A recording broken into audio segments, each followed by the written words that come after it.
Hello, in this video I will show you how to install Firefox browser on Nokia G42. So you have to start with opening your Google Play Store. Now click on search bar and type in Firefox and click search. Now click install.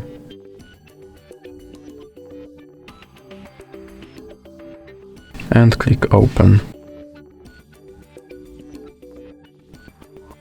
Now you can set your Firefox browser as your default browser, or you can click not now. Now you can sign in to quickly switch between your devices, or you can click not now.